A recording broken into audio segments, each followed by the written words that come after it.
I wanted the slowest painful death I could because I hated myself so much.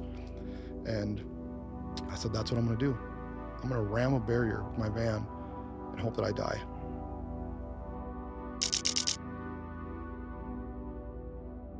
Hey, Talking Church, I am excited for this episode today. It's very special. It's going to be a little bit longer because it is a story that is worth hearing. And I'm joined by my friend Ryan.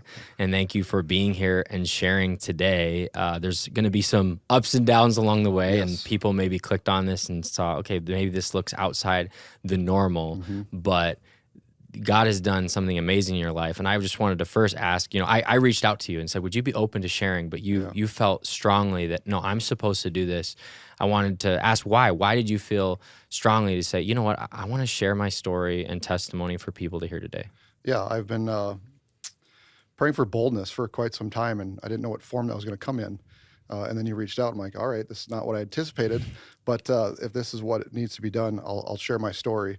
A story of a lot of hatred, a story of a lot of violence, addiction, a story of suicide. We're going to touch base on some things that normally probably maybe wouldn't be heard on this podcast, but it's a true story. It's a real story. And I think it's a story that a lot of people are going through that maybe we don't know. And then it's the ultimate redemption. That's the kicker of the story is coming through all that and becoming who I am today. Mm-hmm. What do you hope that people who hear your story, what do you hope that they feel or take away from this? Just that hope. Like, I think the most impactful part of who I used to be led me to that despair of like my life was worth nothing. And I think they might not directly relate to my story and the things I went through, but they might be feeling that in their circumstances in their life that they're worth nothing. And I think if we can reach those people and change their mind, it's all worth it. Mm-hmm. At the beginning of your story, this might surprise people, but you're actually a pastor's kid. And we share that in common. And although people looking at us, if they're watching this on video, they'd say, you don't necessarily look like you have a ton in common. Yeah. You're much stronger than me. You have a few more tattoos. I have 0 right now. My wife has 1. But just a few. But you were a pastor's kid and growing up there, but you didn't really make your faith your own. No, and not many people know I was a pastor's kid, and I don't know if that was because I was ashamed of it. Like I said, I think we discussed previously, I kind of walked away from religion, and actually I was pretty angry at it. I didn't really believe in it, but I grew up a pastor's kid. My father was kind of called in the ministry of the Church of Nazarene, but small churches. We moved around like every 2 years. My dad would be called into another church that was maybe dying or struggling, and it seemed like the district would call him and be like, hey, Rick, we got this church for you, just as we're getting settled in our lives, it seemed like we were uprooted and left again. And I think that subconsciously played a big effect on my thoughts towards religion. Were you resentful at like your parents because of that, or? I don't think I felt it directly, but indirectly, I think I was resentful. And I think the biggest thing with religion for me was I was a pastor's kid, but I had no pastor. I had a dad. And I think for him too, and bless his heart, he's an incredible man. But I was also, I think, his son first in small churches. And this is like in the 90s growing up. So I think just the scene of the church back then was a bit different. But we didn't have any staff. There was no, youth pastors. It was my father and usually a bunch of old people in the congregation. So nobody that I could really lean into and get guidance from. So I think the moving around quite a bit was, what created some resentment towards me for religion. And once I kind of got out through high school and on my own and broke away from that, I was kind of anti-religion. So you don't really have memories of being in youth group or, being in a community that was super strong, or it was maybe a few people that were young? No, I don't remember. So these small town churches where I vividly remember these people were, 60s, 70 years old. Like there's just no way for anybody to invest into me that was a younger age. No youth pastors whatsoever. No kids, midweek courses. It was, I remember Sunday morning churches, it was the Sunday evening churches, and it was the Wednesday churches, and then usually once a year there was some type of revival. But that was it as far as what our smaller churches were like growing up. So like I said, I didn't have the access to youth pastors, nothing like River Valley has or some of these other churches have nowadays where they really invest in the younger generation. This was just simply trying to save a church from closing its doors. Right. So you get into your high school years and you're starting to kind of create your own path. What were the things that excited you at that point? Just parties. I was, not like I said, I had no relationship with God. And it's so strange to even talk about it because growing up a pastor's kid, you'd think that I'd have some type of foundation, but I have no recollection of having a foundation with Christ or any form of God, or like I felt like I was just conforming to the world, conforming to what high school was. And again, we're talking back in the '90s. I know bullying and stuff is around nowadays, but it was back around then. And always being the new guy in school, always trying to prove yourself, always trying to worry about making new friends and stuff. And it seemed like that just drove you to do the things that were popular. I remember my first alcoholic beverage was between an eighth and ninth grade year. I mean, was that 13, 14 Yeah, years wow. old? I don't even know, but like I drank my first alcoholic beverage that age, at a party, just trying to fit in and be cool.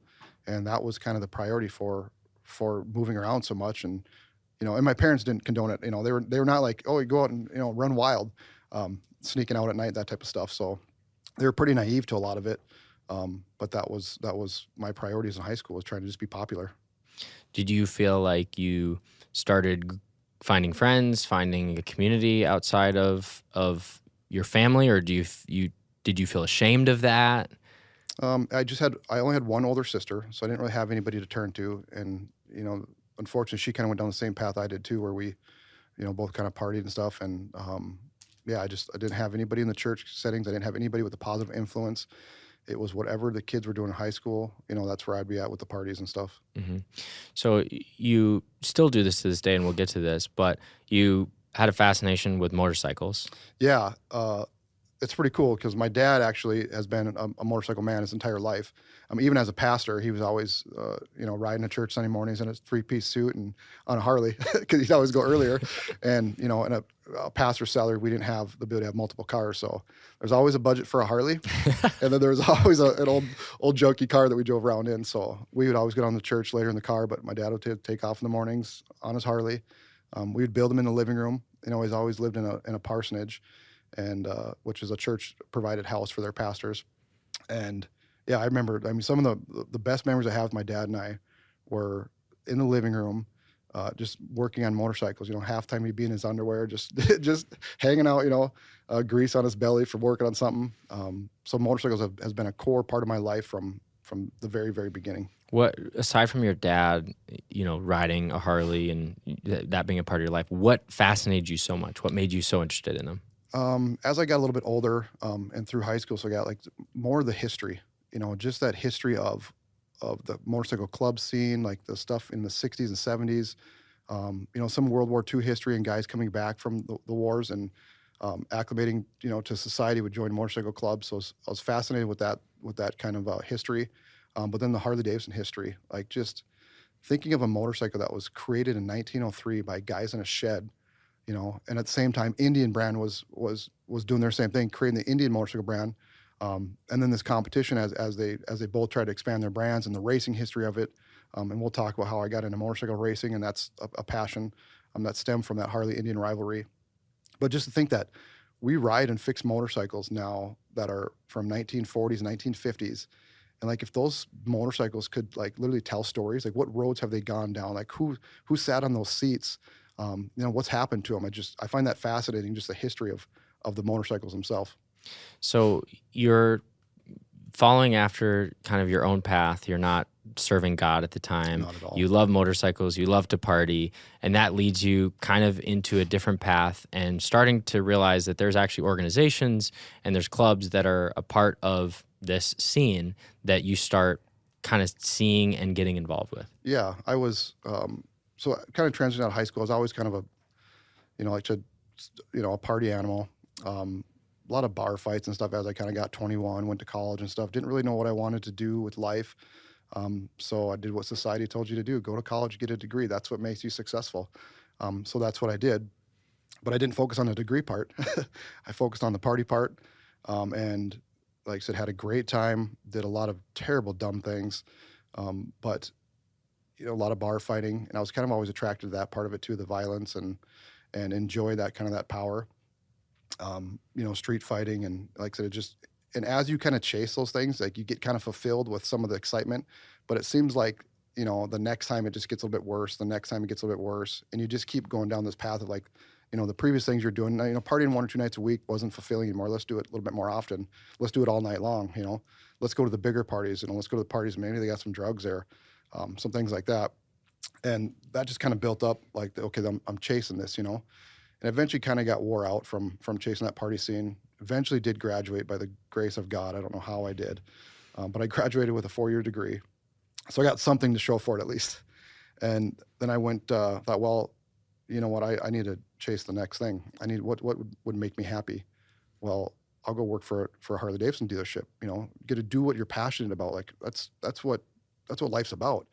And so I got a job at a Harley dealership, and I thought, well, this is good. I'm gonna chase the corporate world, and like it's all about money, all about greed. I was so selfish back then. Like it was all about me.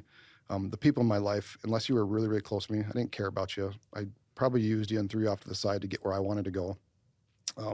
But so there, you can see this pattern building up in my life where I was just chasing what the world kept telling me was going to make me feel good, make me feel successful. And I remember no relationship with Christ. I was not going to church. I had distanced myself from my parents because they were still kind of preaching to me. I did not want religion or anything thrown down my throat. I was that type of person where, if somebody told me to do something, I would, even if it was good for me or what, I would dig my heels in just because I did not like the authority. I did not like people to tell me what to do. So this is the type of person I was developing, and like this didn't happen overnight. This was years of like from high school up through college. Like I just kept feeding this other person, and so started working for Harley and chasing the corporate world, and started making good money, and thought, well, okay, you know what? I kind of reached my peak at this dealership. What's the next step? Go to a larger dealership and work your way up and make more money. If you make more money, you're going to be happy, right? That's what the world tells you. And I sure as believed it. And it sure did make me happy for short periods of time. But then it was like, okay, I made $100,000. What's next? That's not enough. What's next? The job status, what's next? And I kept chasing these things. And then, yeah, like I said, I never say any names. I'm so blessed with some of the people in my life. And I have so much respect for a lot of people in my past, even though they're not Christ followers. Still really good friends of mine. But I started hanging out with like-minded individuals in a motorcycle club specifically, and other motorcycle clubs, hanging out with people. I'm like, man, these guys, they have what I want. They have power, the fear, the intimidation. These guys were the top of the food chain. Like there's nobody below them. That's what I need. That's what I've been chasing. I need that. I need that in my life. That's the lifestyle I want. I'm envious of that. And so I started going down that path. So maybe I love how you mentioned that, and we talked about this before even, and you just said, hey, I want to be intentional about how I talk about this because I still have so many great relationships and you're well respected in this community. So maybe there's people that are listening that don't have a full understanding, and they say, well, okay, I don't understand this community. Maybe if you could just give a little bit of context, whatever you feel comfortable with, that what's the difference between, I don't know that I've ever been on a real motorcycle before. Yeah. So like, I don't know, there's obviously a big community, and there's differences among people. There's all sorts of motorcycle riders all over. I think the only thing I really know is Sturgis. Like Sturgis is something, but there's differences in the community. There is. So you're going to have like the motorcycle community is unique because you'll have your general motorcyclists, what they kind of deem the 99% of motorcycles or motorcycle riders kind of fall in that category. And a lot of like riding clubs, a lot of mom and pop clubs, guys that are just really about riding a motorcycle. Then you'll have your 1%ers, which, the government has deemed like your outlaw clubs. Those are kind of the guys that live by their own rules, their own societies. Those are the guys that I was attracted to because I like that power. But the motorcycle scene in general is like, it's very large, but it's very small. Like even in the dealership network, like the motorcyclists in that work, just your general guys, your doctors and lawyers and stuff, most of them aren't Christ followers either. So it's like just you don't see much of that in the motorcycle industry in general. Like for the dealership level I worked for, like I think every event we had was all about like booze. Like what was our bait to get people to our event at Harley dealerships? Alcohol, bikini bike washes, just nothing that was really aligned with a Christ-centered type industry. Now, don't get me wrong. There's definitely some good people in it, and there's definitely some dealerships that probably have a relationship with the Lord. But for the majority of the motorcycle industry, it's pretty rough and it's pretty tough. As you see yourself kind of being attracted to some of the things that maybe at this point in your life you'd say that isn't who I am anymore. What did you see that was starting to happen in you Yeah. specifically to where obviously you talk about there's people in this community who are great people, Yeah. but what was happening in you, you started to, again, looking back, say, I don't know that I like who I'm becoming. Yeah. And I said, and I wouldn't generally blame it on anybody but myself. Like I can't pinpoint and say, well, I work for some really terrible owners at a Harley dealership because you know what? Like I, I wouldn't want them. I wouldn't want me working for them either with who I was at that time. And like I said, this built up from high school on up of this person who I was, and I was getting attracted to all these things, and it just got to the point where like my job at Harley was becoming jeopardized because I was chasing a lifestyle that I wanted. So it's affecting my work. My home life was just absolutely horrendous. Like my daughter Ava, our oldest daughter, we have 4 girls. I don't remember the first year of her life because I was never around. I was all about me. I was partying. I remember just vividly, like just being gone all weekend long. It was like 3, 4 hours away at some type of party or some event, whether it's club related or not, or motorcycle related or not, or just old friends from college partying until 4 or 5 in the morning, then getting on my Harley, just completely hammered, intoxicated beyond belief. And, got to be to work in an hour and a half, and I'm 2.5 hours away, and just doing 100 miles an hour down the interstates. And, um, the, having my first daughters is what really kind of started. Even though I wasn't a good father, I was a horrible father. There was still a seed planted in me. Like I cared for them. I loved them, and something needed to change. But I couldn't get myself to do it. Like I was so fascinated with the power and the lifestyle and succeeding in the business world. Like all that stuff that the society tells you is going to be successful was so important to me. But what I didn't see is like on the inside, I was slowly like just getting torn apart, just slowly dying day by day with the things that I was doing. And eventually it literally did bring me to my breaking point. Yeah, I want to get to that in a second. What made it so attractive though to you? Like, because I think sometimes we look on the outside. You looking back, you're like, I don't know, but was there something like there's usually something that keeps you in the things you don't want to be doing. Yeah. My particular case was the guys that were in this motorcycle club that I was hanging around and investing my time into. The brotherhood, like that culture is so incredibly tight knit. Most clubs you have to earn your way in. You don't just get a patch, or you don't get anything just handed to you. Like everything's got to be earned.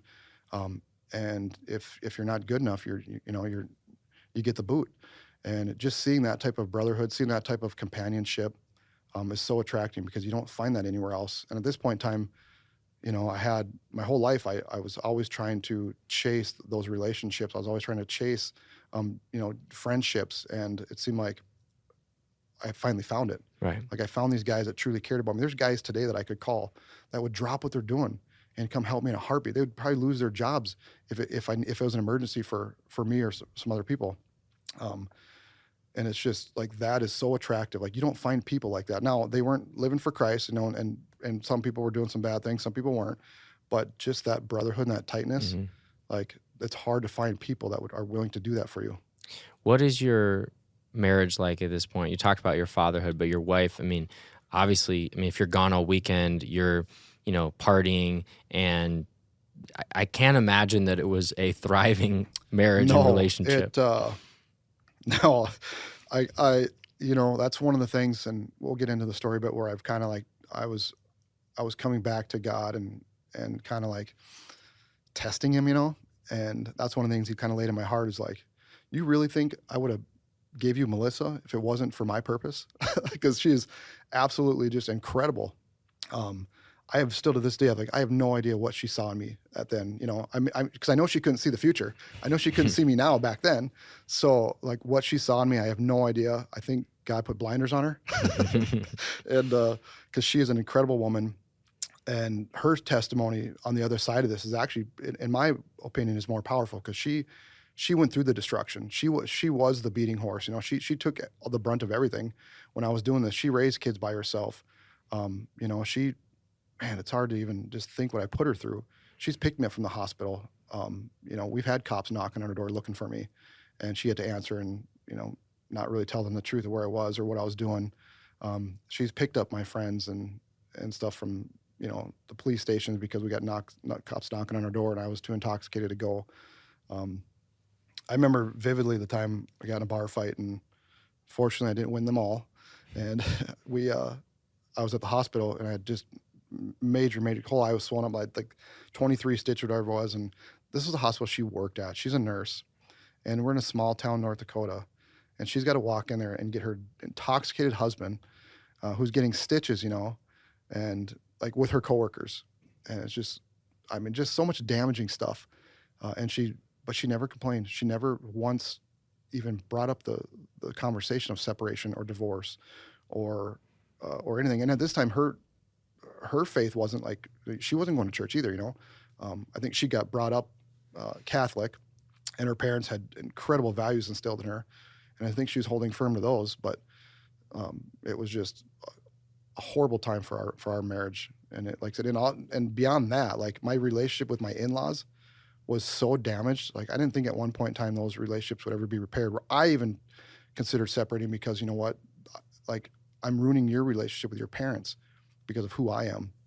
And my mother-in-law is like, we've battled it out, bless her heart. And our relationship now is the best it's ever been. And it's just crazy how healthy it is. But it did a lot of damage on my marriage. Right. So in the midst of all of this, you're having a lot of success in your career, but then it takes a turn. Yeah, it took a turn. Like I said, I worked for a Harley dealership.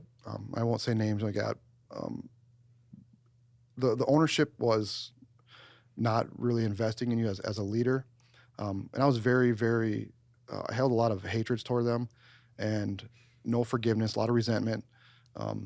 Because of what happened. But I look back on it now and like, man, it was all me. It wasn't them, so, and I've forgiven them in my heart like 10 times over again, because I always felt like they did wrong. I was a victim, I played the victim mentality for so long and never took responsibility for my actions until the last few years when I've really sat down like, okay, what's it mean to forgive? It's like, wow, this is a gut check. But yeah, so it started affecting my work, and I get it. Like I get it now. At the time, I didn't see it, but I get it now. Like you can't have the things that I was involved in. You can't have the things I was doing outside of work involved in your dealership, because the motorcycle community, like I said, it's large, but it's small. And people started knowing what the things we were doing, knowing who we were as people, and that started affecting the dealership negatively. And there's one incident where we hurt some people, and they happened to be customers of the store. And that was kind of the final line and drawing point of my tenure at Harley there. Your worlds kind of came together. Yeah, yep. And now you got to understand, like I was making really good money, but I had absolutely no financial sense. I figured if you're making $10,000 a year, you can spend and finance $9,500 of it and still have $500 left over. So it was a very horrible way to live. And did you graduate with student loan debt? And I graduated with student loan debt. So debt's normal to you at this point? That's normal to me. I was making, like I said, $100,000 a year. My wife was making good money. Like I think we were pulling in well over 10, 12K a year or a month, and living in small town North Dakota. We were actually living in one of my folks' second houses, so we didn't have a mortgage or anything. Yeah, so I mean, on paper, you should have been pretty good. I know, it's kind of embarrassing. Can we cut that out? Yeah. But I went there and financed a Harley, and had really good credit. So financed a Harley, and they're like, "Oh, you can finance older Harleys." Like, wow, I'll finance this one. Next thing I know, I got 3-4 really cool old Harleys, $500, $600 payments on them. I bought a van because I just started a motorcycle business called Vanilla Cycles, where we kind of focused on some older Harleys, but more of the racing side of it. Now we were doing flat track racing. I was like, well, we got to have a van to haul that equipment around. So what do you do? What's flat track racing for those that don't know? So flat track racing is motorcycle racing on like dirt car tracks. So it's like converted twin cylinder motorcycles or converted dirt bikes to be specific, purpose built for flat track racing on flat track in a dirt oval. Cool.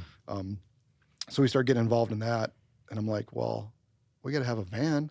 So and there's this great thing called debt. You can There's, and I don't know, maybe Dave Ramsey wasn't around back then, but there was this thing called financing, and interest rates were low. So why not buy a really new expensive one? Add on more debt. But I was living the high life. Like I had all these things, and it, having these old motorcycles and these cool race vans all lettered up and having brand new race bikes and stuff. Like I was addicted to the attention. I was addicted to the likes on social media. I was addicted to the followers on social media.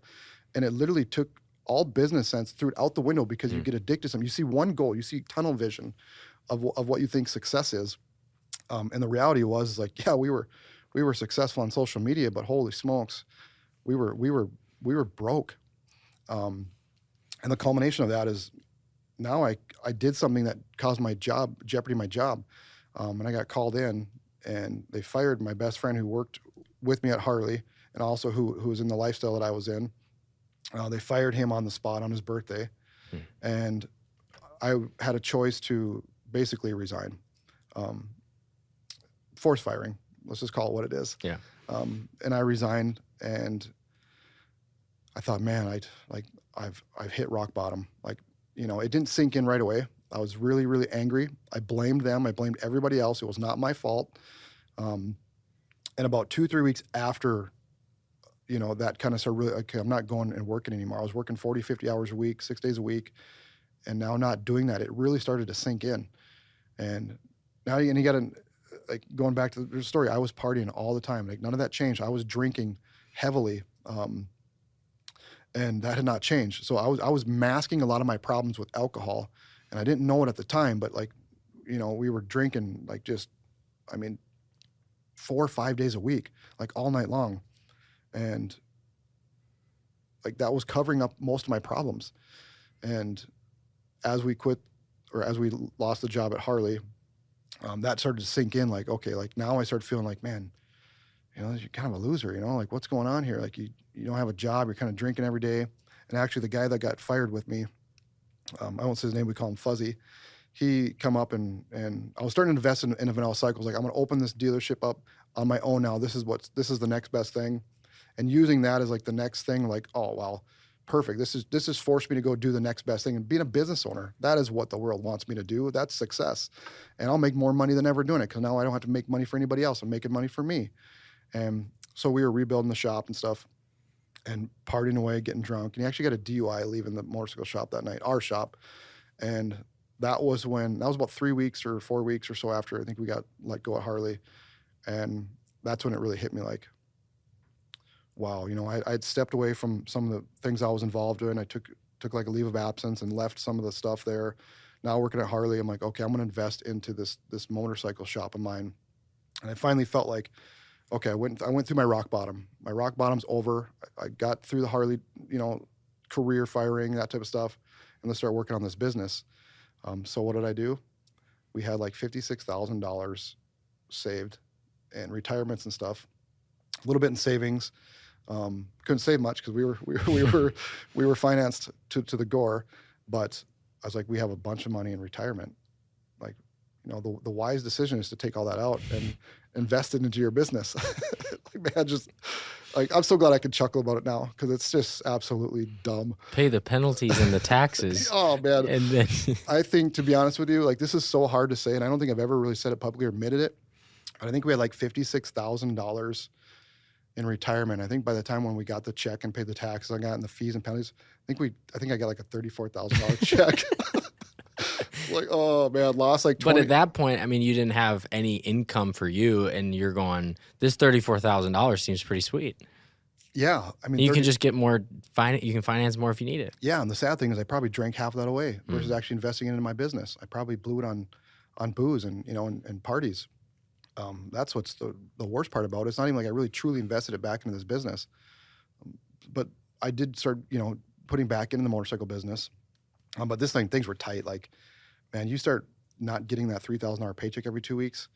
It's like, wow. Like, I realize now, like we're in debt. Like, this is, what are you doing, Ryan? Like, holy smokes. And this stuff was slowly starting to wear on me. Like, the taxing that has on your life, that you don't see it all the time, but it slowly really wears you out.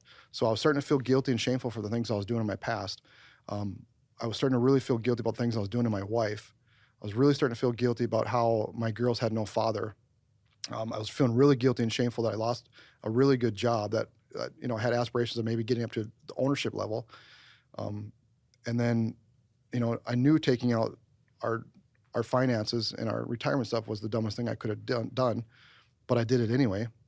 I knew my drinking was like, so all this stuff really started to wear on me, but I didn't want to show emotion. I couldn't show weakness. Like it was ingrained in me to not be weak. Like you cannot show any emotion other than anger, and that was basically really about it. Like either I was happy or we were beating people up, and that was like the only emotions I could really display. And I think keeping all that in, it really hurt me.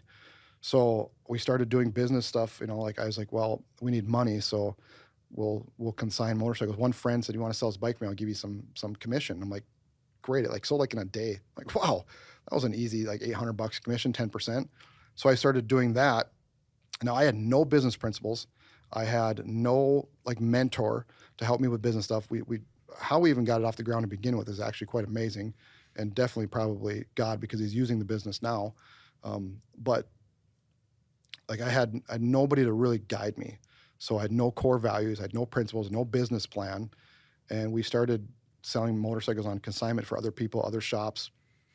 And now people are getting these motorcycles and they're hunks of junks, or they would break down in the first. Because you weren't seeing these. I wasn't seeing these motorcycles. I wasn't servicing the motorcycles. I was just literally doing it for pure money only, because that's what I was chasing. I had everything the society told me to chase led me to this point, and now I'm going this way, and I'm going this way fast.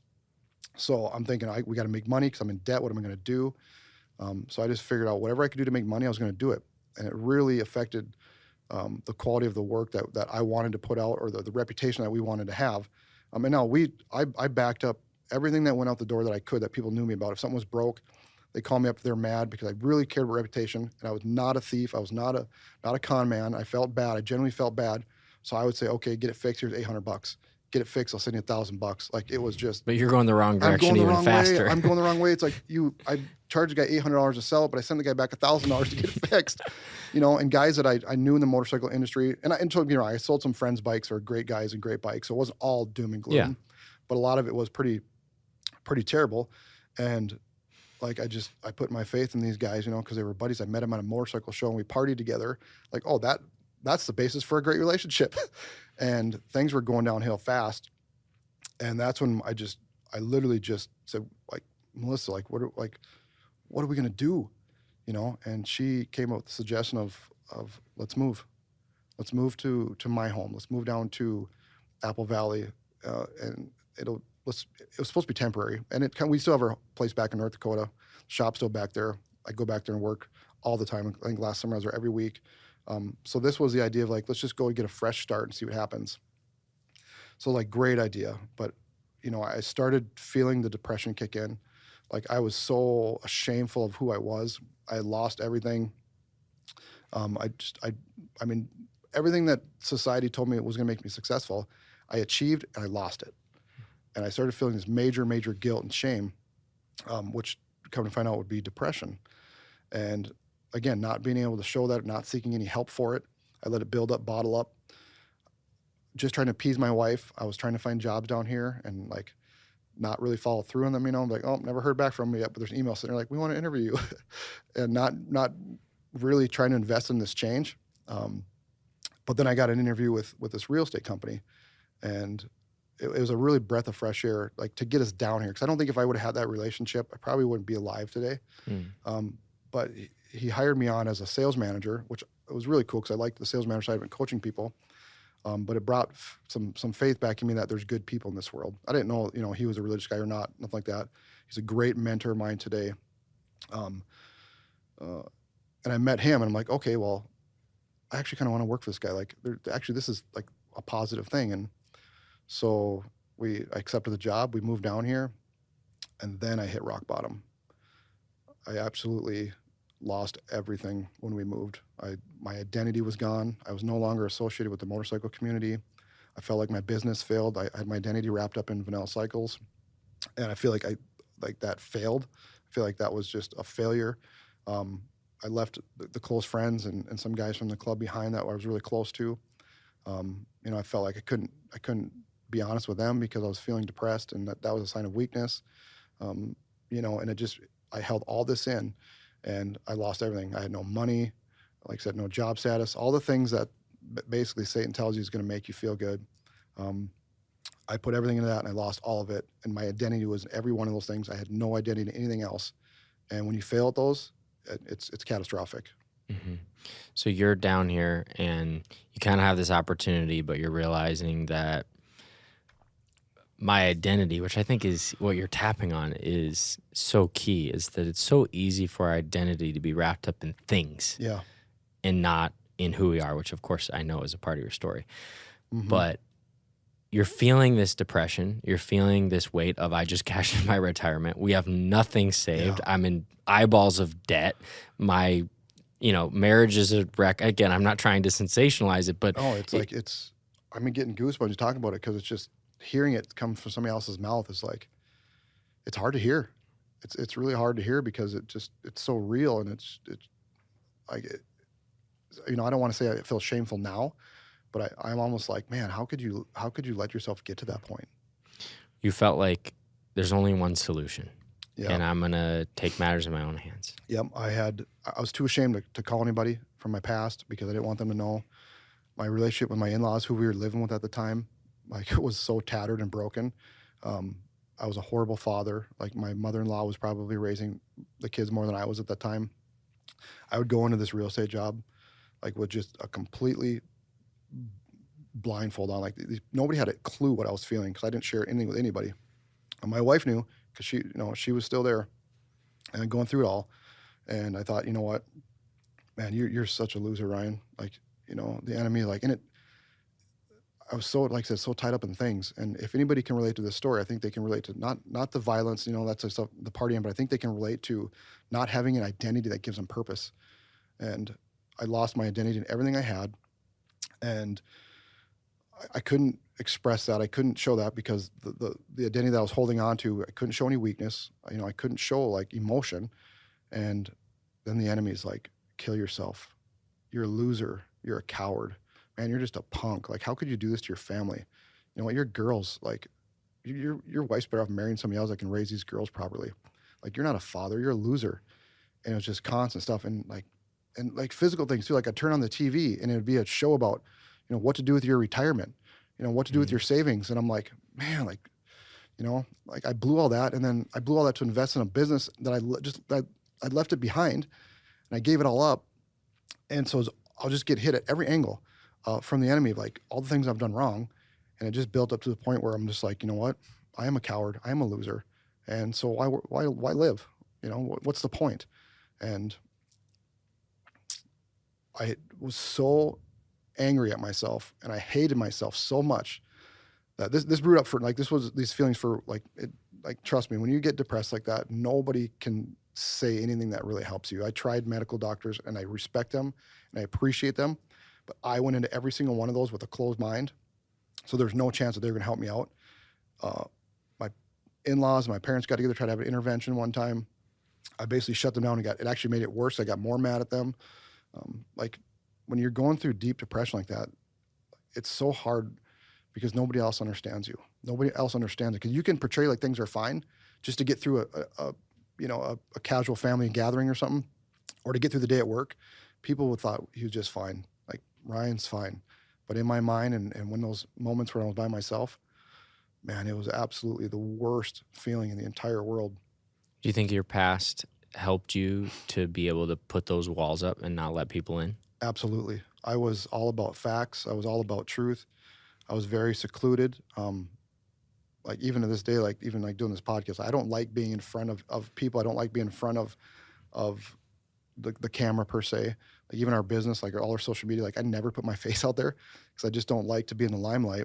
And that also affected me trying to get help. Like I didn't want to feel like I had to rely on somebody else to help me. And I was still playing the victim card because I still felt like it wasn't my fault. Like everything that happened to me was everybody else's fault. But I just kept feeling, man, you're a loser. You're a loser, Ryan. Coward was one of the words that come to me. That was like a knife going into your gut. You're a coward. Like kind of in the MC world and some of my past, that word was like really derogatory. Like you called somebody a coward. I mean, that's bad. And that was the feeling I had. It's just a punk, a coward. And so I started developing this real hatred for myself. Now I'm like, man, I hate myself. Like if I could beat myself up, like I just wanted just to smash my face in. And I started getting this feeling of suicide. And That's a real feeling. And I think people confuse suicide as a mental thought. It's a physical thought. Like, I mean, it's a physical feeling. It's not just a mental feeling. It's a physical feeling. And you feel that deep within you. And that voice gets louder and louder. And it gets harder and harder to hear anything else other than that voice. And that voice in my head was just horrible things. Like, I wanted to mutilate my body. So as time built up and these feelings kept getting worse, I decided that I was going to drive as fast as I could in my van with my seatbelt off. And all these cargo vans aren't like, safety rated very well to begin with. And I wanted to just hit this barrier right in the middle. I got hope that I would just fly through the window and shred my body to pieces and completely just tear myself up. And I just had visions of myself laying there, like just feeling the pain. I wanted to hurt. Like, I wanted the slowest painful death I could because I hated myself so much. And I said, that's what I'm going to do. I'm going to ram a barrier with my van and hope that I die. At this point, did you feel any bit of what would happen if I died? Thinking about the afterlife. Was that even a thought in your mind? No, I had no relationship with God. I had no relationship with anybody that was even remotely religious or had a relationship with Jesus. I had no connection there. Like, the afterlife, heaven, hell, never crossed my mind a bit. It was just getting off this earth. It was just ending the misery and hell that I was in the moment was my priority.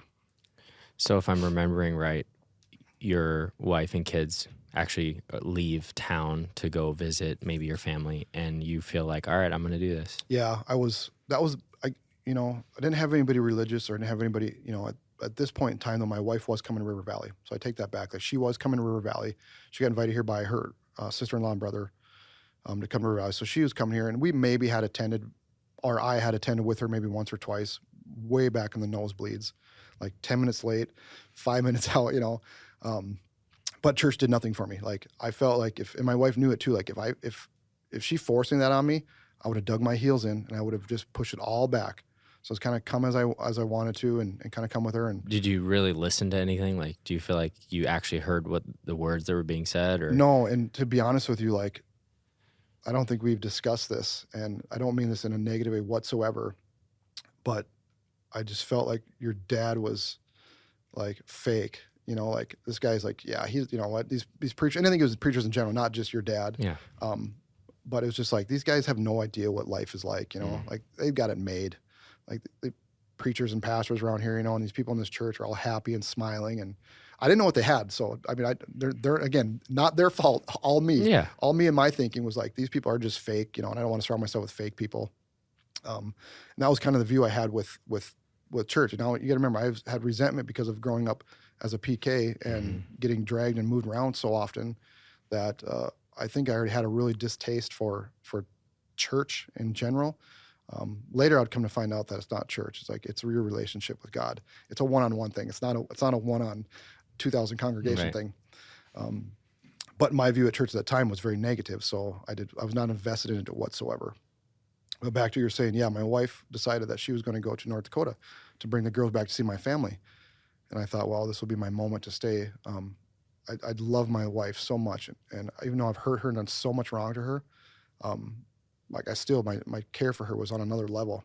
So I didn't want her to be around in case I had this vision of harming myself so, like, morbidly, that I didn't want her to, like, see it on the news, or, like, have to, like, go somewhere and see my body or anything like that. Cause I was like, I don't want her to see that. Cause I want her to try to get through this as easy as she could. And I definitely didn't want the girls to see it. We had 3 girls at the time. One was a baby, but Ava and Zoe were old enough. Ava was probably old enough to maybe understand, like, where's dad?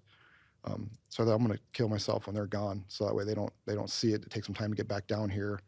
And that's the best plan.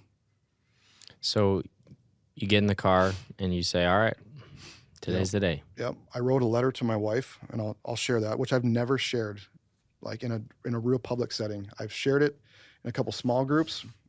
It's super, super hard for me to read. Yeah. Just because it shows you what I put my value in. It showed you what my life was worth, and it was worth nothing, in my mind. But I'll read that in a moment. But I got in the van, And now again, you have to remember, like, my relationship with my parents was tattered. I had no relationship with them that was healthy. Anytime my parents spoke to me, it was usually condemning me, maybe chastising me for doing something wrong. And so I avoided them as much as I possibly could. I think I avoided them a lot because not for what they were going to tell me, but because I was also shameful. I was very shameful and didn't want to. You kick people out of your life when you're doing things that are really, really bad. You tend to kick the good people out of your life because you don't want them to see it. And that's kind of what I did with in my life. My parents and some of the people that were healthy influences in my life, I kicked them out because I was shameful and I didn't want them to know. My dad called me, and I'm like, this is kind of strange. I haven't really talked to him in You're a while. in the van at this I'm in point. the van, yep. And my mind's like, you better answer that. This might be the last time you get to talk to him. So I had some sense of normalcy. And I'm like, yeah, you better talk to him. So I picked up the phone, and I don't even remember what we talked about specifically. I just remember it was a very healthy conversation. And my dad's like, I don't remember why I called you. Because we just started talking. And it was like an hour and a half phone conversation. And my dad worked full time. Like, he wasn't just calling people in the middle of the day just to chat. And I was driving to the place that I had picked out. I kind of remember circling that a little bit, talking to my dad. And then I don't remember anything other than pulling back in the driveway. And my dad telling me he loved me and saying goodbye. I'm just like, wow, what happened? Like, that's not a coincidence, It's just something in me just knew that something supernatural just happened. And I had no idea what it was. But it was also a moment where, like, God just saved my life, in a real tangible way that I could see it and feel it. Because the hurt I had and the hate I had before that, going into that moment, was so strong. And then to come out of that and think, okay, what just happened? Like, something just happened. That wasn't a coincidence. And it gave me just that little bit of sliver. Now, I was nowhere near, like, I'm fixed, we're ready to go. Like, I remember going in that night almost feeling shameful that I didn't get it done. Now the enemies attack me like, oh, see, you're a coward. You can't even do this. You loser. You fail at killing yourself. And it's just like that started really eating me up. But it was enough for my wife to get home. And then I showed her this. And, like, I didn't want to, but I knew, like, it got pretty real. And I had just that 1% of, like, hope. Like, I can't do that. These girls can't be fatherless. And let me read this real quick, if you don't mind. Yeah. What, just before you do, why do you feel it's important that you read this? Because I want to give people hope that you're going to read this suicide letter. I was very, very shameful of this. Like, I didn't want nobody to see it because I was very, very shameful of it. And it was very embarrassing for a long time. Like, again, I was a tough guy. Like, I could not show emotion, and I didn't want to show emotion. I didn't want to show weakness, and this was a sign of weakness. But, the stronger I got in my faith and growing that relationship with Christ and understanding things, and like I said, I'm not a, for lack of better words, like a Bible thumper. Like, I don't know much. Like, I'm not a theologian. I don't know the Bible very well. I'm learning, and I'm investing into it. But like, this was very shameful for me and guilt-riddled. And I got to the point where I read this, I'm like, man, like, people need to see this. People need to hear this because it shows you what I had my identity tied up into. And I think there's people out there right now that maybe hear this or will see this or, can relate to this, that you're willing to give your life up for these things. These things are worth your life. Like, your girls who live fatherless for these things in this letter. And it's just, I mean, it's I want people to realize that the things that you're holding on to, the identities that you're wrapped up in your life, that maybe you're getting depressed or you feel like you're a loser or you feel like you're never good enough or life will never get better because you're wrapped up in physical worldly things. There's hope. You can get out of that. Like, that is not real life. That is not what your purpose is, not what life is about. So this is the letter that I wrote my wife. It says, my death would bring out great suffering, but the benefit of the long term remains greater than the short term pain and loss. First, but least important, is the financial stress would be relieved for you and the girls. In fact, it would bring out a better chance for their futures. They could have a college fund and won't have to go through what we have with my student loan debt.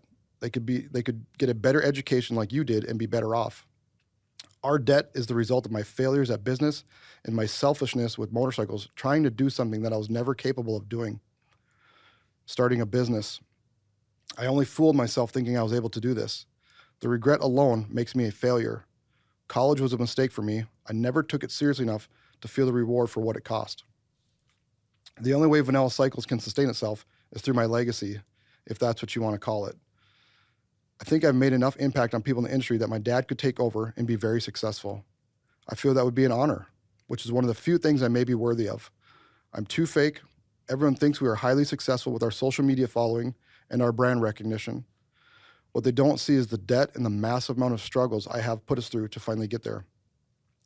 Now that we are there, I've buried us so much we won't be able to finally enjoy it. So I think my dad can be the one to carry the torch and follow my dreams for me. This is the hard part. Vanilla Cycles aside, the girls are young enough that it wouldn't impact them as bad if they were older and understood things more clearly. They would remember me now rather than when they get older and realize I failed at everything. I want them to know me as a good person and someone who they could look up to, but I have nothing to help them grow now. I know when they get older and realize things, they will realize I fell short of everything they deserved, an embarrassment to them most likely. Most importantly, your life is more valuable than mine. You struggle to find the Lord in your daily life, and I feel like you can't find that passion because of me. Well, I think my death will push you over the hump, and you will find Christ because of it. Your eternal life means more to me than my failure-full life. You deserve more than I could ever offer, and our girls are the only good things you have gotten from our relationship. I often wish we would have never met so you could have had a better life. They always say it gets worse before it gets better. Well, my death could be the bottom you need to have happen in your life so you can reach the peak in the girls. God will take care of you much better than I have. That's what I wrote her. What is your wife's response when you share that with her? Sorry, it's hard. It's just showing the emotion. It's so difficult. It's so difficult for me. But it's so real because, like, sorry, your question, but I just wanted to, I just want to emphasize, like, did you hear the letter? Like, did you really hear the things I was talking about? It's unbelievable. The financial stress we talked about that built up through my terrible decisions of business. The business that I built up, I was too worried about social media followings. I was too worried about likes and what people would think about us and Google reviews and stuff, that I put that effort into that, and the business was failing. I was failing as a father. That was probably the only real thing in this letter that actually, maybe had importance. But the solution of I'm failing as a father, and so it'd be better that they wouldn't have a father. Yeah, right? Isn't that crazy? This is what depression does to you. Like, you can't think clearly. You're not in the right mind frame. You can't hear people's opinions. You can't hear people's advice. You can't hear anybody else but this voice inside you that just says, like, this was the important stuff and you failed at it. You are a loser. And, like, I can't believe I wrote this letter, and that was what even to saying goodbye. You're saying goodbye. You're going to kill yourself. And these are the things that I was worried about saying goodbye for.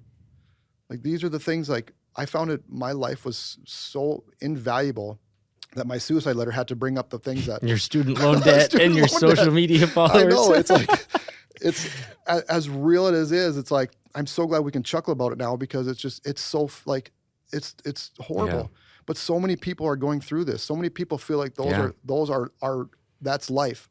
Like, I can't handle the student loan debt. I can't handle the credit card debt. I can't handle my business failing. I can't handle the things I've done for my past because I'll never be forgiven because I'm too far lost. I've done too many bad things. Mm-hmm. I was an abuser of alcohol and drugs, and, like, I can't be fixed because of that. So many people are relating to this stuff, and it's worldly things. That's not your purpose. That's not what you're created for. You may have lost your path, but guess what? That doesn't mean that you can't find it. And I think that's what this letter does. It shows people, like, in my story, like, and I don't want this to be about me at all. Like, this is not about me, because I didn't do it alone. And it shows you when I did it my way, look where it took me. Right. It took me to this point in my life. So you share this letter with your wife, and obviously, I mean, that's not, she knew the state you were in, but obviously it's gone to the next level.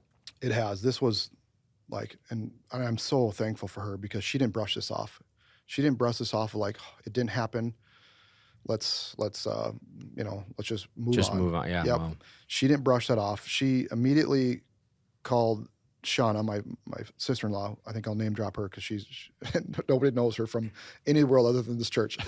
And she, so she immediately, like, you know, knew at the moment, I think, because a conversation I had in the past, or a conversation my wife and I had recently was, I heard Pastor Kirk preach. I'm like, that guy's pretty cool. You know, like, he's younger. Like, he just seemed like he was energetic. And as, like, you're going to chuckle this, as dumb as this sounds, I knew that him and Caleb were from North Dakota. Like, those guys, they might just be a little bit better than everybody else because they're from North Dakota. You know, the Ketterling family Really? is from North Dakota. Well, now you know. Different story now. Yeah. No. From Wishick. Wishick. And we always get North Dakota sausage as a family. Just gonna say, do you know that Wishick has the best sausage? We do. Yeah. So see, you didn't even know beforehand. I know. Crazy. Yeah. So that's our family meal: North Dakota sausage and dumplings. You want to get some sausage after this? Yeah, absolutely. We'll go to Wishick. I know. So that's too funny. You didn't know at the time, but okay, we'll give you that one. But you knew that Kirk and Caleb, had spent time and lived in North Dakota for a while. Yeah. So you know, and then just a few little things. Like, I think I knew Kirk played hockey, and I went to University of North Dakota, the Fighting Sioux, or the Fighting Hawks now. And I was a hockey fan.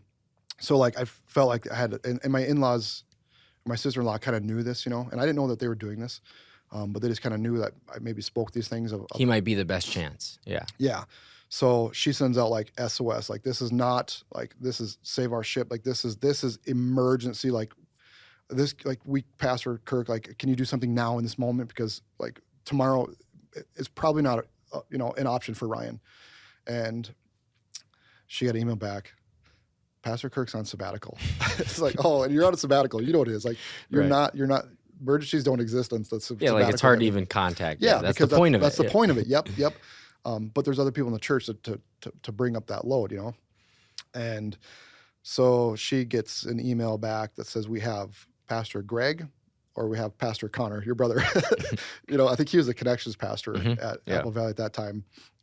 And she's like, well, I don't think a young, you know, bless his heart, I think he's an amazing man, but at this point in my life, who I came from, who I was, this real tough guy, you know, and this kind of this biker, and you know, the addiction, that everything I was going through, the depression and stuff, was like, Connor's probably not the person that Ryan is going to, you know, feel comfortable talking to. So is Pastor Greg. Those are the two options. And so he took what she thought was the better of the two for me at the moment. And so Pastor Greg reached out to me, sent me an email. And I looked up Pastor Greg, and I knew, like, that, you know, because he said, you know, your mom or your mother-in-law or somebody reached out to me, and, like, he knew it was dire straits. Like, and he's like, I want to meet with you, like now, like, where can we meet? Like, can I call you? What's your phone number? Like, he was very aggressive to try to, like, get, you know, to get in contact with me. And I looked him up on River Valley's website. I think they had the pastor in there. I'm like, no way. This old guy, like, you know, who's in his 60s or 70 years old. These are the type of guys that I had image in my head of the church. Like, these guys are privileged. They're goody two shoes, you know. They've been raised, like, you know, on a silver spoon. Like, there's no way I'm talking to this guy. And I never reached back out to him. I let it go. I never spoke to him. And that hurt my wife, because, like, she's desperately trying to help me. And at this point in time, she knew how the gravity of the situation, like, was in front of our face. There's no more hiding how bad it was. It was real. It was right there. And she said, we have to do something. And she's like, I'm going to sign up for this freedom class at River Valley. Would you go? And, you know, at this point in time, like I said, we've had interventions. I've been through medical treatment or counselors, therapists, just to try to appease my wife. And I knew if I didn't go, like this was going to keep up. And so I'm like, fine, I'll go with you just to basically appease you. And I knew that they had food. So I went there because I'm like, okay, at the very least, Ryan, I'll get a good meal out of it. And that was my in, you know. That's crazy to think that, like, that's why I went. Lo and behold, we walk in there. The guy that gets up to do the intro announces himself, you know, this really cool, short, stocky guy, kind of muscular. I'm like, man, this guy's kind of cool, you know. And I didn't really put two and two together at the time. And he goes, hey, I'm Pastor Greg. And I'm like, no way.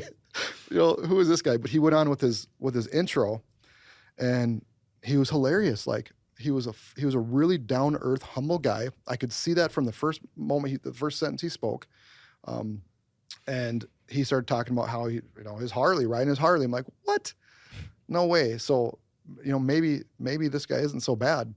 And that was the first night of freedom. And I left there, and I talked to Pastor Greg after that and told him who I was. And he, without a beat, knew exactly who I was. Immediately scheduled, like, when for you can we have coffee, breakfast, whatever it was. I scheduled a meeting with him. Like the very next day, it was like, it was right away. And I went home that night thinking, there's just something in me. There's a little something there that just feels a little bit different now. Now I've been dealing with depression for about a year at this point. And it's just like there's a little bit of hope. And I didn't know it was hope at the time. I just figured it was just like, I just felt good. Like something just felt a little bit better. And I can look back on now and say that was brick one. That was the first brick of my new foundation that was laid, was that night. And don't get me wrong, like, I didn't really start a relationship with Jesus at that moment. And I want people to know that, forming a relationship with Jesus doesn't make it instantly easier, but it makes life possible. And that's what I felt like. Okay, things didn't get easy right away. I had a lot of work to do it, but now I felt like it was possible. And that was the first time I felt that in probably a year. So you're feeling this renewed hope, and you feel like, all right, I'm going to keep coming back. This Greg guy's all right. You're meeting with him. I think Kirk got back from his sabbatical. Yeah, you ended up Kirk meeting got with him. back, and like, just to see a lead pastor invest in a nobody, like see the lead pastor of a large church invest into me on a one-on-one level when I was a nobody. Like, I was a nobody in this church. I was a nobody in the world. This is my thoughts now at the time, Yeah, because you see him, he's on stage, he's leading the largest campus of the church, and you're going, he wants to talk to me? Yeah, like, which is so weird for me. I'm sorry to interrupt, but it's like, there's a lot, there are pastors that listen to this podcast too. In addition, this one will be motorcycle enthusiasts, pastors, a bunch of different people. But for us, we're like, this is what we want to do. This is our heart. But sometimes that image we don't see it that way. Right. You gotta flip that and almost look at it through our perspective a little bit, like from a congregation, something that's really, really hurt, that somebody that doesn't want religion or anything forced down their throat, something that would dig their heels in if you try to push something on them. But to approach me and just say, like, he didn't jam anything down my throat. He just wanted to hear my story, and just offer, like, man, what can I do for you? That's like basically what he said. In that very moment, that probably is word for word. Like, what can I do for you? Like, it was that servant heart towards me. I'm like, and it made an impact on me. Like, Pastor Kirk is one of the most influential men in my life. Now I'm probably not as close to him as I was back then. But like, he met with me for a long time, one-on-one. And then Caleb, his brother, just moved down here. And I started meeting with him one-on-one. I'm like, these guys, like, now I found people that, like I said, I went through the medical world. I lost a lot of friends from my past life. Some of the guys that I would consider brothers, they're not blood brothers that do anything for you. Like, some of those relationships started not to deteriorate, but like they're not as strong when you're not investing into them every day. You don't have that strength of them. But now I found other men that had that same level of care, had that same level of compassion for me, and genuine care that they wanted to see me succeed and be healthy mentally and physically. And I was like, wow, like for like Pastor Kirk to do that was pretty crazy. But then to see what Pastor Greg did throughout the course of the next 2 years, like, all glory to God, but I have to praise him for his obedience, because he could have at any moment said, like, I need to move on to the next guy. There's so many people hurting in this church. And I don't believe he gave up something else to, because of me. Like, he just took me on top of all the things he already has going on. And we met in his house for like a year and a half doing the freedom course.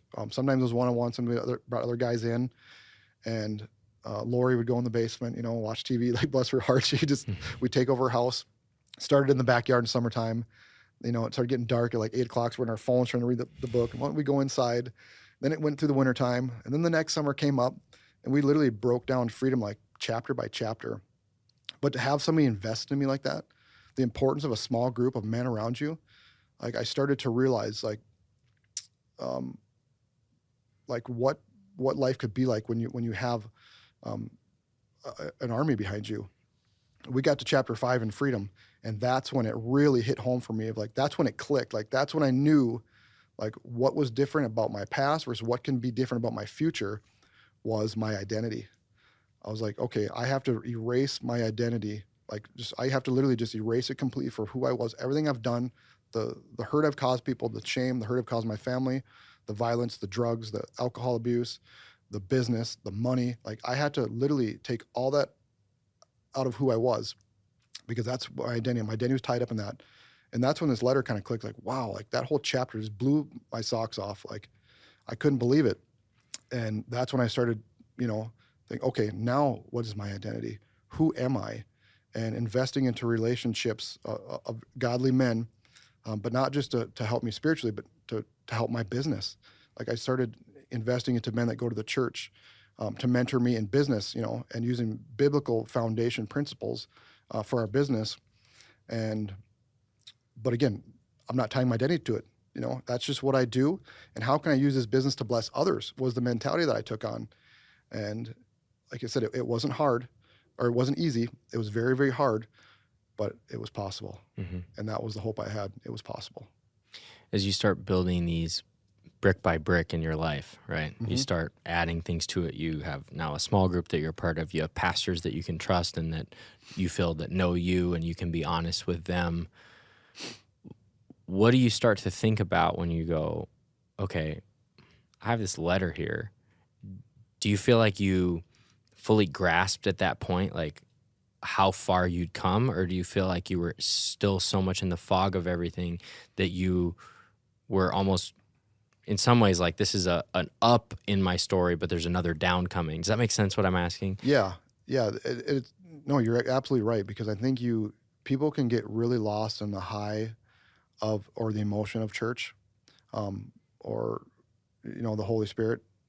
You can lose His presence very quickly by not investing into it. Mm-hmm. You can come to church and feel the Holy Spirit, and you can be really jazzed up and into it, But then if you go home on Sunday night, Monday morning, and stop investing into it, like you'll hit your valleys. You're going to go back down again.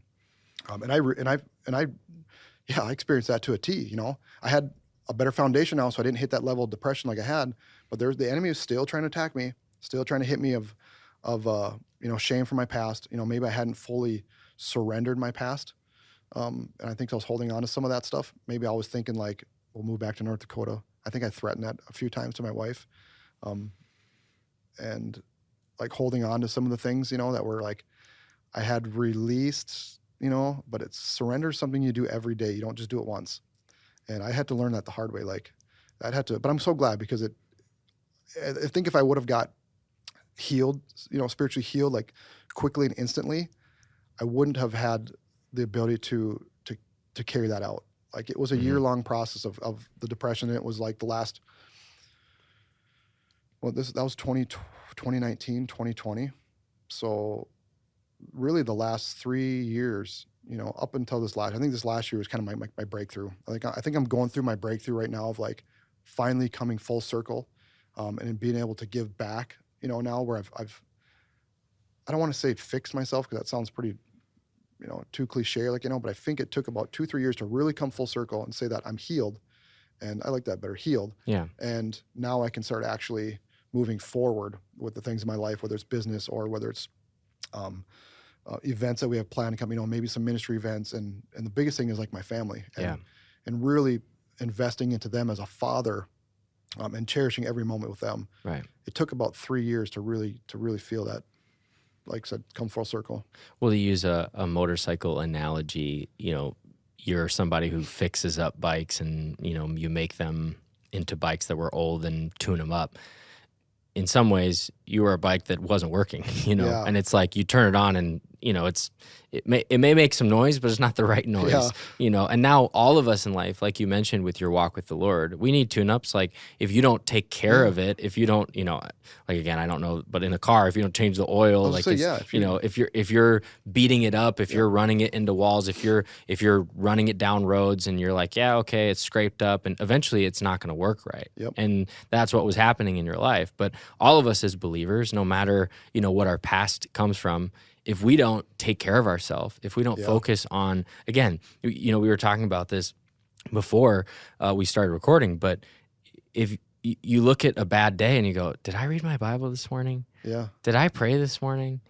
If I'm anxious, when's the last time I talked to God? Yeah. And you start to see these patterns. And the beautiful thing is, as you grow in your faith and as you grow with your walk with God, the checks in your spirit is kind of a Christian term, but that happens quicker Yeah. when you walk with the Lord more frequently versus for your life. Yeah, you grew up a pastor's kid, but for many years you probably didn't deal with as much conviction, maybe shame. But now you kind of say something at the supermarket the wrong way. You're like, oh, I wonder how I was perceived. And it's not this holier than thou, like I'm better than you or I'm a Pharisee.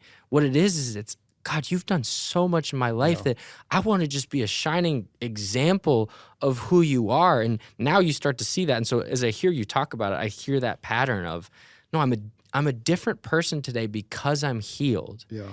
And that's why I pay more attention to those little markers that start to tell me I'm out of alignment. Yep. And I don't know if we spoke about it or not, but conviction was real hard for me because I was afraid of it. When I felt conviction, I thought it was maybe God being angry at me. I felt like I did something wrong, and like it was more like a punishment. And nobody likes punishment. Nobody likes to be punished, And I started to realize over the course of these last few years that conviction is a blessing. Like to feel that conviction, it means that God's near to me, and that I'm investing into the relationship where I can hear Him, and that is huge. Because if I go throughout my days, because we get busy, we're still in the marketplace, we're still living on earth, and we do get busy. And it's like maybe I forgot to pray about something, or maybe I forgot to read soap, or maybe God laid on my heart to pray or speak to something. I didn't do it. I'll go a couple days and be like, whoa, like where's my conviction? Like how was I not convicted on anything? I'm a human. Like I'm very, very faulty. I'm a sinner, why haven't I been convicted in the last few days? Like, whether it was something simple of being on social media too much, or maybe, like I said, maybe it was responding harshly to somebody, because that was a hard to overcome. Like I was an angry person. I wasn't kind towards people, and that was a thing where it was hard for me to adjust that, And I'm like, oh, that's because I haven't been in prayer. I haven't gone to the scripture, on the soap ringer or whatever, a daily devotional, and or a Tim Tebow devotional, whatever it may be that I'm into at the moment. Like you go back and look, it's like, whoa, I track my days. You missed the last 3 days. No wonder why you're not convicted. You've fallen away. And so it's a daily commitment. It's a daily surrender to be like, okay, all right, it's a fresh start. What are we gonna do today? And then I can tell when I'm close to God, because all day long, like just conviction after conviction. I used to hate it. I used to think, man, this is the worst thing in the world. Like, why do you want to be a Christian, or why do you want to have a relationship with God when you feel guilty about everything? But again, my heart had to change. My heart had to soften. My posture had to change of what it really means. I think that's important to point out too is, I guess, and I could be completely wrong, and you're probably way more wise in it than me, but I don't really like the term religion and Christianity because it's so broad. It's so, like, everybody can get wrapped up into that. And for me, it's like, man, you can call me Christian. You can call me whatever you want. I don't really like to force it upon anybody. I like to, you can see my actions. People in my past have come to me like, man, you're different. Like you're just happier and you're not angry. They can see it through actions, but it's not religion to me. It's not Christianity. It's a relationship. Mm-hmm. It's a one-on-one relationship. Well, we see in the book of Acts in Antioch where they say they were first called Christians that day, but what most people don't know, it wasn't in English, but their phrase that they would say is that they follow the way, the way of Christ. And what is that way? The way that changes you, the way that realizes the revelation of what God did. And I want to get in a moment, and I know we could talk for a really long time about this and other things. You have an exciting announcement to share with people, and maybe even for pastors or motorcycle enthusiasts that are listening, or club members, people, to share with them that I don't want them to tune off this before they get this invitation. But something that was so powerful to me, that in the most broken part of your story, one of the things that you said, Ryan, is you wanted to be hurt so bad. You wanted your body to be destroyed. Yep. And the whole time you're talking about that, I'm like, what you didn't know is that No, don't even say it. his body was already destroyed. Yeah. He already took those Already, beatings for yeah. you 2,000 years ago. And for anyone who's listening today, it's Wow. like you wanted the pain, you wanted every bit Wow. of it. And it's like, no, what Jesus is saying to everyone listening right now, what he was trying to get through your head is you want that because that's what you deserve, Ryan. Yeah. Because that's what everyone deserves. This is so real. Like I never thought of it that way. I never thought like Jesus hung on the cross and took the things that I wanted to feel, the things that I wanted to do to myself. I guess I'd never ever thought of it that way, that he did that. Like he literally did that for me already. It's like, wow, I never. And that phone call you got from your dad that obviously the Lord used him to, I just can imagine, and I don't ever want to speak on behalf of God, but I can imagine that God and Jesus at the right hand of the Father saying, Interceding.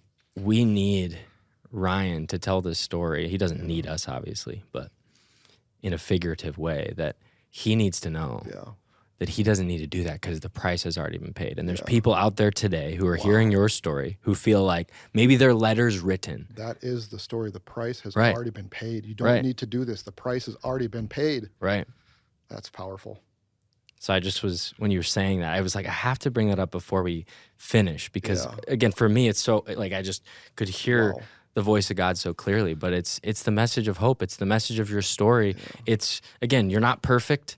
You're not in a season of your life that says it's all rainbows and butterflies and everything's been solved. It's, no, every day is a battle, but that battle is now with Christ, who's behind you, who's inside of you, who's a key part of this story. And now, having the boldness, you prayed for boldness, and you got the opportunity. I did think it'd be on a podcast with my face on it. Yeah, and now God is giving you new opportunities actually to share this message even further. And so I want you to, before we close, obviously we kind of put an exclamation point on your story with what Christ has I don't done. think we could end it in any better way. But I want you to share about this exciting opportunity. Maybe for those who are listening, you know how it is with podcasts. They're listening, and this event has already passed. But at the time of recording and the time of release of this, there's still a few months before this event. It's not until July, so. So tell us about what this new opportunity is that God is combining all the former and current parts of your life together in one. Just like, and people ask me too, like, they say they don't believe in God, so and why do I? And it's like, well, I can't speak for them. I can't speak for anybody else but myself, and I'll never force anything upon you, but I'm not going to hesitate to share. Because I've seen him work in my life at a very physical level, things that just don't make sense, beyond like Big Bang theories and anything else. Like there's no doubt in my mind we have a creator because of the things he's done in my life.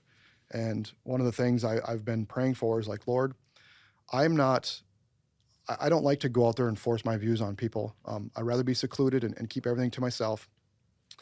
But I want to be bold with my business. Like if like for Vanilla Cycles, for a while, they're like, we're living down here. I'm still doing some real estate stuff, but I go back to the shop all the time and work. And it's very taxing on me in that type of sense because like we're so far away and back and forth and it makes business hard. I'm like, man, should I be doing this? Like maybe I'm not doing what I'm called to do, or maybe that my purpose is different. But I don't want to give up motorcycles yet. I think I was okay talking about that. I think I'm okay with expressing him what I want too. Like this is what I want, Lord, but I understand if it's not your will, I'll move on. And he just never, nothing really ever like was a sign like, yep, nope, you're here. It's like just an unanswered prayer. So I changed my posture a little bit. I was like, okay, I'm not going to pray about what I should be doing. I'm just going to pray for boldness. And I just want to be bold no matter what it is. And he eventually kind of opened doors for me to go back and say, okay, like you have a passion for motorcycles. And, I want to bring some of this hope to people that maybe are in that industry, because I care about these gentlemen. I care about these men and women in this industry, whether they're in a club or whether they're just in a small club, a big club, whether they're just motorcycle riders, whether they're dealership owners, whether they're small business owners like me. Like, how can I mentor to these guys? There's other small business people out there that need business guidance to not go in debt and loan everything out, and how can I help them? And then the president of a very, very large club, one of the biggest clubs in the country, one of the clubs that maybe people are fearful of, got me connected with a guy named Poncho. And I had no idea who this club was. I'd never heard of him. And with The club that Pancho is a part of. Pancho is the president for the Soldiers for Jesus Motorcycle Club. And now the guy that got it connected, he did not know that I'm a believer because, like I said, I haven't really gone out and shared my faith like in a very public setting like this ever before. It was kind of, maybe, I don't want to say closet Christian or whatever, but I didn't really, wasn't bold in proclaiming it at the rooftops, and that's not who I am. But he calls up and says, hey, I got a guy that, Pancho, I got this guy named Pancho that wants to have this motorcycle rally at a racetrack. They want to have racing on it. He's like, he's a soldier for Jesus. He's true to what he believes. He's a great human being. I mean, for this guy to speak highly of this guy, like I respected this guy so much that there's no doubt that I'd take this phone call and talk to this guy because regardless of whether he was a soldier for Jesus or not, like, because I respected this guy. And so I took this phone call and I was talking to this Pancho guy, and he's like, what we want to do with racing, like I don't know anything about racing, nothing, zilch, but God's laid in my heart to have this event, have this racing. And he's just like, I don't know how it's going to happen. I don't know what's going to go down. Like, it was just basically a mustard seed of faith that he had for this rally. And we started talking, and like halfway through our conversation, he's like, dude, you talk like you're a believer. And I'm like, I am. He's like, you get out of here. Like, we got connected together for this event. Like, this is a God thing, And so this rally had went from just getting some people together. The intention of this rally is to get motorcycle-minded people together to have a good time doing motorcycle-related things. We got flat track racing. We got I Brothers Wall of Death, a stunt show. We're hosting a big motorcycle show. There's going to be dirt drags there. Like, we have all these events going on. And it's to get motorcycle people that maybe would never step foot in a church, just in a confined area. We're not going to shove anything down their throat, but just in a confined area where they're going to be surrounded with people that will speak Jesus to them, will speak life into them. They're going to have baptism tanks there. We're actually going to do a church service on Sunday morning where their church is going to give away a free breakfast. And Pancho had this dream of kind of this bike, about being broken down and being whole again. And he's like, I've had this dream for like 4 or 5 years. And I never knew how I was going to get. They're not a bike builder. He didn't know bike builders. We didn't know how this was going to work out. And he's like, but after 2-3 weeks of talking to him, he's like, man, this is the moment that I've been praying for 5-6 years about this dream that God's given me. He goes, it's here. He goes, you can say no if you want to. He's like, but I have to ask because God's laid in my heart. Will you build this motorcycle for us that we can give away at the church service? Have to be present to win and give this motorcycle away, because that's kind of the catch. Like, we're going to bring motorcycle people in for a good time, do motorcycle things, but we want them to come to church and hear the name of Jesus on their free will. Nobody be forced to do anything. But if you do, you'll have a chance to win a motorcycle. And like, just to see his built by Vanilla Cycles. Built by Vanilla Cycles. So it's like, man, God answered his prayer about having this dream come true. And he's answering mine by saying, like, what can we do to give back to the community that I so dearly love in a compassionate way, where people can maybe get a sliver of what we have, this hope and this life that is possible. Like, I can actually see it working through our business now. Wow. And so in July 20th, 21st, we have this event coming up, open to the public. We're expecting 10,000 people there or more.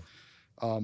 It is just like what the doors that are opening, the things that would never happen in a real world. Like God is just opening doors like crazy for Pancho and his club. Maybe you said this, but Kansas City, Kansas. Yep, at Lakeside Speedway.